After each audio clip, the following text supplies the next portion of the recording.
उनका समय नजदीक है, डॉक्टर ने कहा। उनकी आवाज में सहानुभूति थी। उन्हें आराम से रखो, जो कर सकते हो करो। राजेश का दिल बैठ गया। उनके पिताजी, जो कभी ताकत का पिलर थे, अब कमजोर और टूटते जा रहे थे। यह खबर हालांकि एक्सपेक्टेड थी, पर राजेश पर एक तूफान की तरह टूटी। उन्हें पता था यह दिन आएगा, पर इस कड़वे सच के लिए खुद को तैयार करना मुश्किल था। राजेश डॉक्टर के कैबिन से बाहर निकले। दुनिया भर का बोझ उनके कंधों पर था।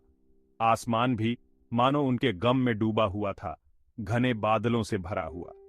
घर जाते वक्त उनका दिमाग बस यही सोच रहा था कि कैसे इस हकीकत को स्वीकार करें। बाबा, कैसे हो आप? राजेश ने पूछा। उनकी आवाज से उनकी चिंता साफ झलक रही थी। उनके पिताजी पुराने चारपाई पर लेटे हुए एक कमजोर सी मुस्कान के साथ बोले, मैं ठीक हूं बेटा, बस थोड़ी थकान है। पर राजेश उनके बनावटीपन को समझ गए थे। उन्होंने अपने पिता के चेहरे पर दर्द और आंखों में थकान देखी। वो जानते थे कि उनके पिता उन्हें दुखी नहीं देखना चाहते थे। राजेश ने मन ही मन प्रण लिया कि वो अपने पिता के बचे हुए दिनों को जितना हो सके सुखद बनाएंगे। वो उनकी ताकत और सहारा बनेंगे। बारिश शुरू हो गई, हल्की फुहार जो मानो माहौल के गम को और बढ़ा रही थी। अचानक उनके पिता बोले। उनकी आवाज धीमी सी थी, बेटा, मुझे मन कर रहा है जलेबी और पकोड़े खाने का। राजेश का दिल बैठ गया। उनके पिताजी, जो डायबिटिक थे, उन्होंने सालों से ये मिठाइयां नहीं खाई थीं। ये उनके पिता का अपनी आखिरी इच्छा जाहिर करने का तरीका था, खुशी का एक आखिरी स्वाद। हाँ बाबा, राजेश ने बोला, जबरदस्ती मुस्कुराते हुए, मैं जल्दी आता हूं। वो भागे, अपने पिता की आखिरी इच्छा पूरी करने के लिए, भले ही इसके लिए उन्हें डॉक्टर की बात को अनसुना करना पड़े। अब सिर्फ उनके पिता की खुशी मायने रखती थी।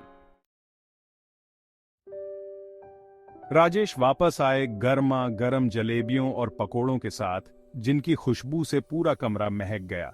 उनके पिता की आंखों में चमक आ गई, जैसे उनका पुराना रूप वापस आ गया हो। वो अपने पिता के पास बैठ गए और अपने हाथों से उन्हें खिलाने लगे।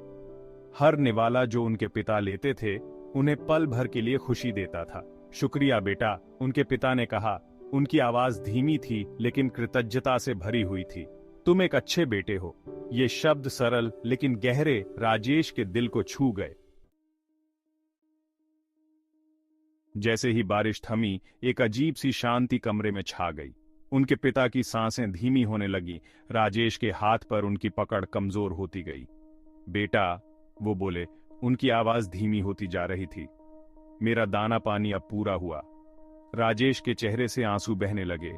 जब उन्होंने अपने पिता का हाथ थामा, उनका दिल टूट रहा था। वो जानते थे कि इन शब्दों का क्या मतलब है। उनके पिता जाने के लिए तैयार थे। उनके पिता की आंखें धीरे से बंद हो गईं। उनके होंठों पर एक शांत मुस्कान थी। वो चले गए थे। राजेश को ऐसा लगा जैसे उनका एक हिस्सा उनके साथ ही चला गया। तभी एक कौवा खिड़की पर आया और शोक से चिल्लाया। ऐसा लग रहा था जैसे प्रकृति भी उनके गम में शामिल हो रही हो। राजेश जानते थे कि उनके पिता शांति से चले गए हैं। उन्होंने एक पूरा जीवन जिया था, प्यार और लाड़ पाया था, और राजेश ने उनके आखिरी दिनों में यह सुनिश्चित किया था कि उनके पिता उस प्यार, उस सम्मान, उस अटूट श्रद्धा को महसूस करें। वो अब पहले से कहीं ज्यादा समझते थे माता पिता का सम्मान और सेवा करने का गहरा महत्व। ये सिर्फ एक फर्ज नहीं, बल्कि एक सौभाग्य था, प्यार और कृतज्ञता के अटूट बंधन का प्रमाण।